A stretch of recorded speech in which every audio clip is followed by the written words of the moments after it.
Hi, wow life, another video, another share guys, another POV. So ngayon magbibigay tayo ng point of view sa sinasabi nila na blessings in disguise daw ang nangyari kay Rachel sa nangyaring desisyon ni Kalinga Prab recently. So for me, here's why. Of course, you guys ay pwedeng mag-comment kung ano sa tingin nyo, di ba? So, you are entitled with your own opinion. So, more comments, mas happy tayo dyan. Anyways, of course guys, maraming salamat sa support at pagmamahal nyo sa kay Rachel or kay Ruel. And don't forget to support and subscribe Kuya Bal Santos Matubang, Atiin na Vlogs, Kalinga Prab, Ruel Malalag, and Rachel Morales Vlog.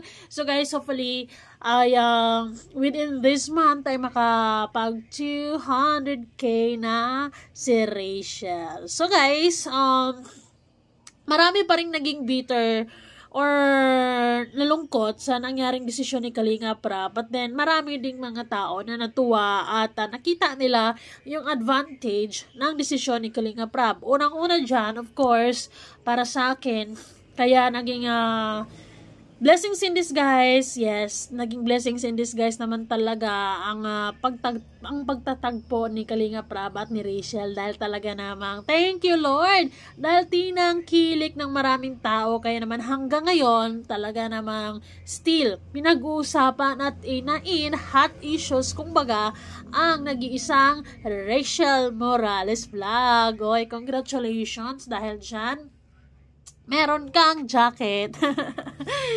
Joke only. Of course, guys, kapag iisipin mo kasi na isipin mo yung mga positibong bagay o nangyayari or epekto sa sinasabi ni Kalinga Prab, andyan yung magiging kahit paano siguro sana mabawasan yung bashers, pero mukhang ang nangyari kasi guys ganito. Ang mga Rachel fans o Rachel fans ay talagang tanggap na ang nangyayari. Tanggap na ang desisyon ni Kalinga Prab at we come up with this idea na okay lang yan kasi more time si Rachel sa sarili niya, more time sa pamilya. Kumbaga hindi na niya iisipin kung makakapunta ba siya or hindi sa kung ano mga schedule with the angels, diba? So it's a good thing.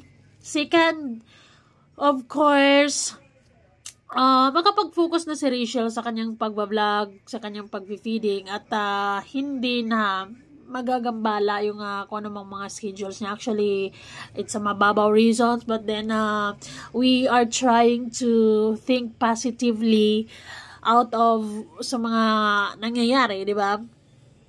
So, ngayon guys, ang iba naman, lalo na sinasabi ng iba, sabi ni Bobby David, na sabi kanya, na kaya pinakawala ni Kalinga Prab or hindi naman basta-basta papakawala ni Kalinga Prab si Rachel kung hindi niya nakikita na kakayanin na Rachel na lumipad mag-isa. Oh, well, as a Rachel fan or Rochelle fan, of course, I am very proud sa reason na yon na oo naman, tama nga naman talaga na hindi yun gagawin ni Kalinga Prab kung sa tingin niya ay hindi pa kaya ni Rachel. Ginagawa niya yun dahil sa tingin niya ay kayang-kaya ni Rachel, at kung ano man ang success ni Rachel ay success din ang buong team Kalinga, lalong-lalo na kaya Kalinga Prab. Though, yung iba talaga ay hindi matanggap yung desisyon na yun kasi parang naging unfair si Kalinga Prab.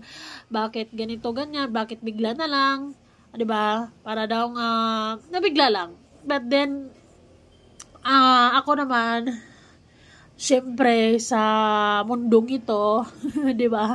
Sa totoong buhay naman talaga, ay may mga bagay talaga na hindi inaasahan na nangyayari. But then, yes, siguro, blessings in disguise na rin yung nangyayari kasi makapag-focus na si Rachel ng bonggang-bongga sa kung ano mangga kaya niya gawin sa channel niya without any consideration. And of course, mababawasan na yung pagkukumpara between Erica and Rachel or the rest of the angels, Kalingap angels, kasi wala na kayong iisipin pa dahil si Rachel ay hindi na makikita sa channel ni Kalinga Prab with the angels. Pwera na lang kung may mga malalaking okasyon at magkakasama-sama sila and for updates only siguro, 'di ba?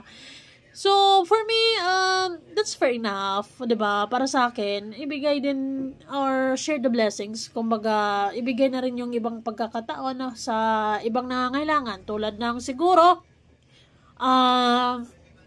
yung pagiging Kalingap Angels para for more exposure. Siguro ibigay na lang yan sa iba kasi si Rachel naman ay nakikilala naman sa ngayon, 'di ba? And then yung pagiging yung scholarship ay tinanggal din ni Kalinga Prab. So isipin na lang natin na nakita niya na hindi na kailangan ni Rachel yung tulong niya kasi kayang-kaya na ni Rachel, 'di ba? Independent na tao kasi si Rachel. Kumbaga, kaya niyang tumayo sa sarili niyang sikap. Mas maganda yon, di ba? Mas makilala siya ng mga fans niya, ng mga bagong fans niya, na nakikita siya na she is doing her best para, di ba, para maiangat niya yung channel niya. And, yun, at the same time, masaya siya. Makikilala natin siya na siyang siya. Walang adjustment. Siyang siya talaga. Kasi, di ba, may pagkakataon kasi kapag magkakasama silang mga angels, Rachel nakikita natin tahimik lang because, hindi pa sila ganun ka-close, di ba? Kasi nga, paminsan-minsan lang makakasama si Rachel. So, dahil busy si Rachel, mas maganda na rin yung tinanggal siya as Kalingap Angels. Hindi naman yun masyadong hindi na masyadong big deal kasi nakikita ko naman sa mga fans niya na solid yung suporta at pagmamahal. Nakikita ko sa mga fans niya kung gaano siya pinapahalagahan ngayon at kung gaano ka-supportive yung mga fans niya ngayon after sa nangyari. Talagang ipinaparamdam nila, ipinapakita nila kay Rachel or kay Ruel na andito lang kami, 'di ba? Laban lang, 'di ba? That's life. And makikita natin kay Rachel, life must go on. Hindi naman pwedeng mag-dwell ka sa mga bagay-bagay na hindi mo nahawak, di ba? May mga changes talaga na wala kang magagawa, kundi tanggapin na lang and just let it go and accept and tuloy ang buhay. And that's what Rachel is doing actually. Na tuloy ang buhay, ginagawa niya kung anong kaya niyang gawin para sa channel niya. And maganda ngayon, di ba? Independent ng person ngayon, no, 'di ba? So you must be proud of Angel at not being malungkot diyan kasi nakita ni Kalinga Prab na isa sa mga angel niya, si Angel lang unang nakabuo ng malakas na pakpak at makakalipad ng mag-isa lamang.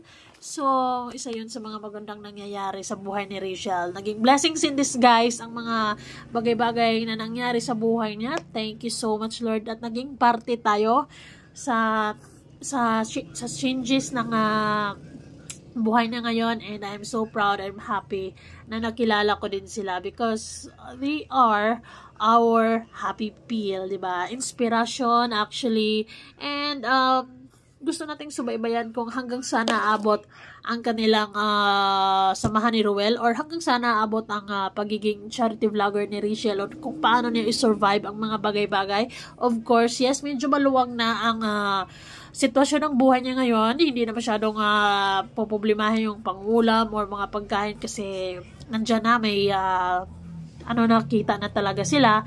But then, guys, ang hamon kay Rachel ngayon is yung emotional, kumbaga puso, yung mga bashers, 'di ba? Kung paano niya i-handle yung mga bashers na walang ibang sasabihin kundi mga pangit tungkol sa kanya. But then overall, para sa akin, ayun nga, para sa akin, no hard feelings kasi tanggap ko. Kasi alam ko at naniniwala ako sa kakayahan ni Rachel na kayang-kaya niya kung ano ang mga changes sa buhay niya. So, we can't force naman sa kung sino man sa paligid-ligid natin kung, ayaw na. So, let's try to see positive sa mga negatibong nangyayari. Although, iniisip ni Kalinga Prab ang kapakanan ni Rachel, pero nakikita ko naman na mas lalong umiinit ang ulo ng mga bashers. So, diba? But anyways, ang mahalaga naman dyan ay nakikita ko kay Rachel na she is happy, she's doing great, and kasama yung mga mahal niya sa buhay. Happy sila, masaya na rin tayo, di ba? So, Rachel, embrace positivity and avoid negativity. That's the thing, girl. Bye.